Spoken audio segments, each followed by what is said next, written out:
సరే, ఈరోజు మనం ఒక విషయం గురించి మాట్లాడుకుందాం. రోజు మనం చేసే డ్రైవింగ్ గురించి.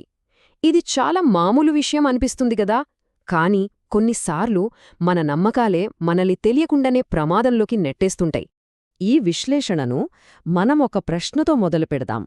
అసలు తెలివైన వాళ్ళు, అన్నీ తెలిసిన వాళ్ళు కూడా ఎందుకు ఇలాంటి ప్రమాదకరమైన పనులు చేస్తారు? అంటే మనకు తెలిసిన దానికి, మనం చేసేదానికి మధ్య అంత తేడా ఎందుకొస్తుంది? డ్రైవింగ్ చేస్తున్నప్పుడు చాలా పనులు ఒకేసారి చేయగలమా? చాలామంది అవును అని అనుకుంటారు కదా. కానీ రాబోయే డేటాను చూసే ముందు ఒక్క క్షణం దీని గురించి ఆలోచిద్దాం.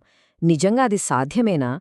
ఇప్పుడు చూడండి, ఇదొక అధ్యయనంలో తేలిన డేటా. చాలా ఆశ్చర్యంగా ఉంటుంది. డ్రైవింగ్ చేస్తూ ఫోన్ మాట్లాడటం ప్రమాదమని అందరికీ తెలుసు. అయినా కూడా దాదాపు 74% మంది, అంటే ప్రతి నలుగురిలో ముగ్గురు డ్రైవింగ్లో ఫోన్ కాల్స్ మాట్లాడటానికి సిద్ధపడ్డారు. ఇది వాళ్ల నమ్మకాలకి, చేతలకి మధ్యున్న తేడాను, ఆ వైరుధ్యాన్ని స్పష్టంగా చూపిస్తోంది. ఇదిగో ఇక్కడ చూడండి. ఆ స్టడీలో పాల్గొన్న ఒక వ్యక్తి ఏమంటున్నాడంటే, అవును, డ్రైవింగ్ చేస్తూ ఫోన్లో మాట్లాడడం అంత కష్టమేమీ కాదు అని.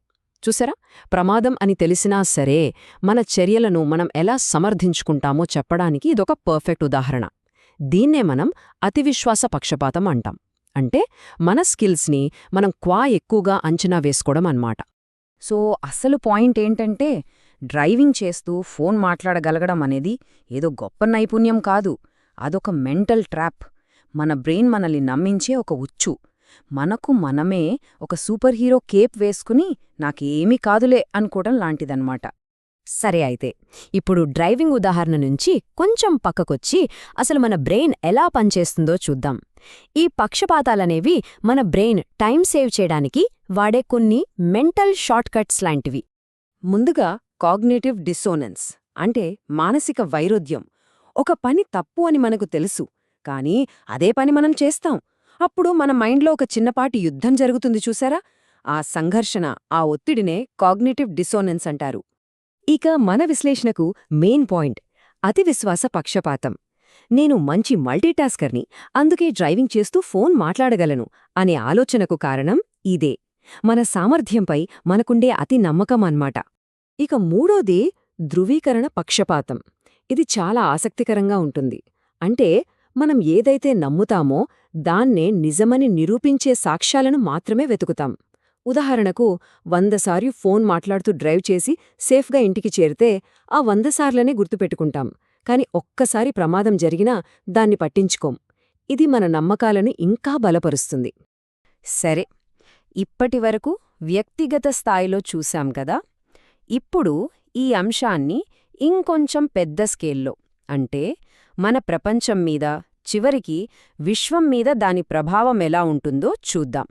ఒక స్పానిష్ సామెత ఉంది, చాలా అద్భుతంగా ఉంటుంది. చూడాలని అనుకోని వాడికంటే గుడ్డివాడింకెవ్వరూ లేడు.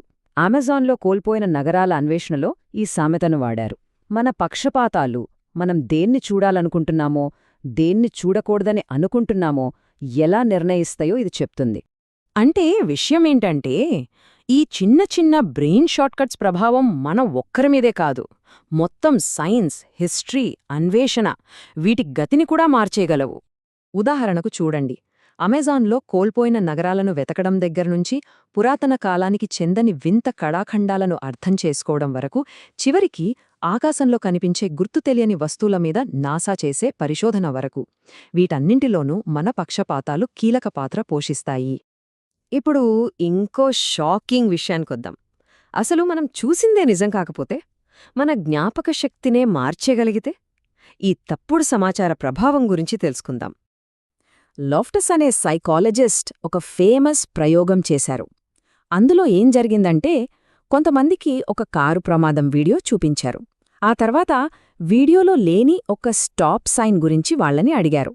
ఆశ్చర్యంగా 20% మంది, అంటే ప్రతి 5గురిలో ఒకరు, తాము ఆ స్టాప్ సైన్ను నిజంగానే చూశామని నమ్మారు. వాళ్ల జ్ఞాపకం మారిపోయింది. దీని బట్టి మనకు అర్థమయ్యేదేంటంటే, మన మెమొరీస్ అనేది ఒక వీడియో రికార్డింగ్ కాదనమాట. అవి ప్రతిసారీ మనం తిరిగి నిర్మించుకునే కథలు. అంటే అవి మారిపోవడానికి చాలా అవకాశం ఉంది.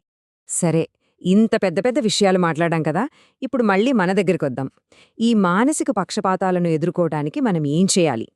నాసా వాళ్ల యుఏపీ నివేదికలో కూడా వాడిన ఒక ఫేమస్ కోటిది: అసాధారణమైన వాదనలకు అసాధారణమైన సాక్ష్యం అవసరం.